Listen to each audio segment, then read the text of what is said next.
Good day and welcome back to another DB Legends video. In this video we're going to be taking a look basically at the performance of the purple Super Saiyan God SS Goku and Super Saiyan God SS Vegeta after their release of their plat.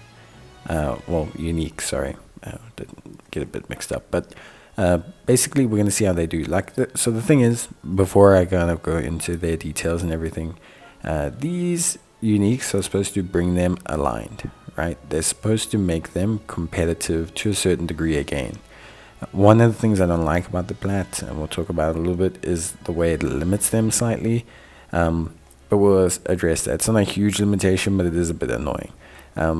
So obviously we have Super Saiyan God SS, Goku, Vegeta, traditional tag unit as well. So back in the day, reverse type. So Goku functions as your traditional purple. Vegeta will be the exact opposite of purple.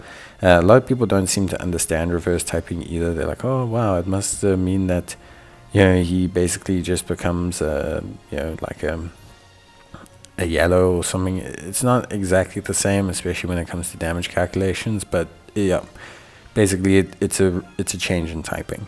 So Super Saiyan God SS Goku, so basically, to cut a long story short, of course, their main ability is their tag switch, where they restore their health, they reverse their element factors, they restore their ki, they increase their arts card draw speed, they add special inflicted damage. The big thing when obviously you are Goku and Vegeta, you have 90% damage inflicted, 50% strike damage inflicted, you have a reduction of damage by 40%, you have -5 to strike card costs. Then when you switch to Vegeta, things change up a little bit.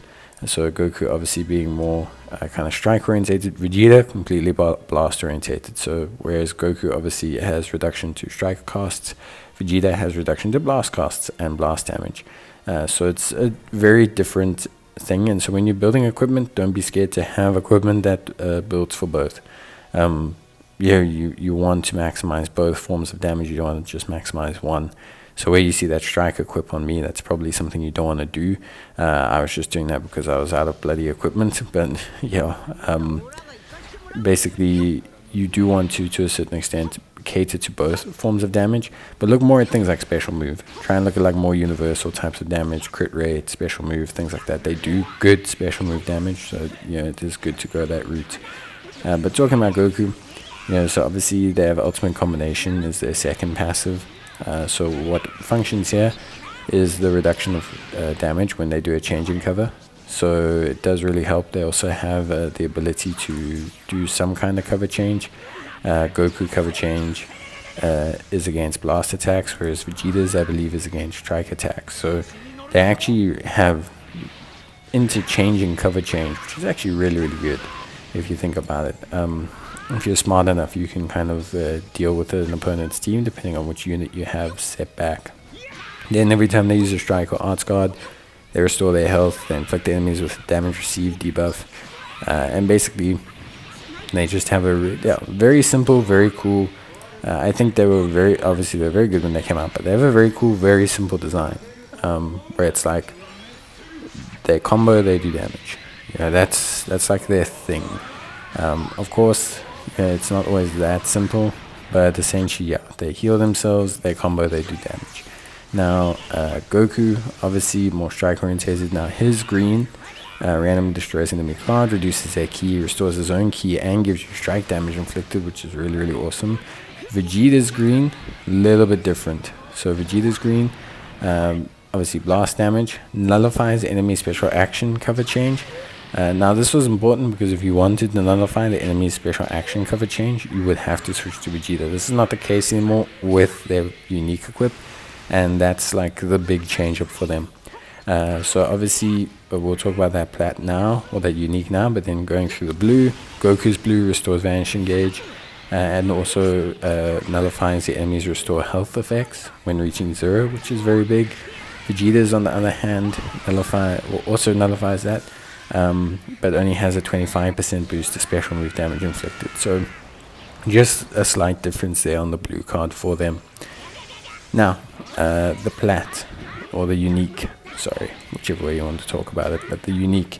The unique is good, as all unique equips are. Huge stat increase. You would have seen on my equip, obviously card rank, 15% base health, 50% strike defense, blast defense, then 50% base damage inflicted, strike damage, blast attack, all the good stuff that they need. The one irritating thing is that they locked an additional 15% strike and blast defense when 3 battle members are of any combination of the following: God Key, Sun Family, and Vegeta Clan. It's not a huge issue. So when I say it's a slight limitation, I really do mean it's a slight limitation, but it's one I didn't feel was necessary. I don't think the 15% pushed them to being like the best unit in the game, whereby you have to provide some kind of mitigation or restriction. It really is just needed to kind of make them competitive.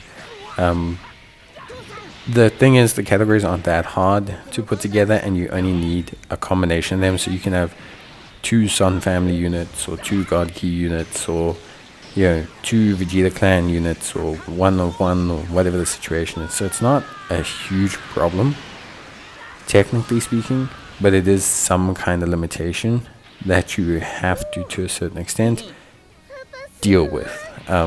You can't just ignore it. So it's always one of those situations where it's like, okay, it's a limitation, it's not too bad, but it is something that's there.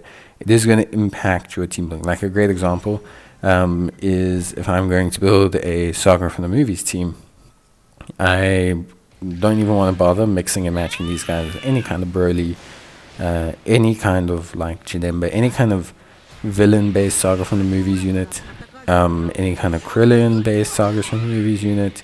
You can't really function or move them along with just a pure straight Fusion Warrior variant of Vegeta or Gogeta if they're not God Key. So that is somewhat of a limitation, but it's not the end of the world. Yeah. So basically, to cut a long story short, the slot 3 is obviously always the big, the big factor. So basically, the slot 3 on the unique equip is very huge. For these guys, it is very big. It allows them a faster charge rate on their gauge. Very, very important. That faster charge switch gauge, super crucial. The more you switch the characters, the more they heal, the more damage they can do. They're reversing their element factors, they're restoring their gauges.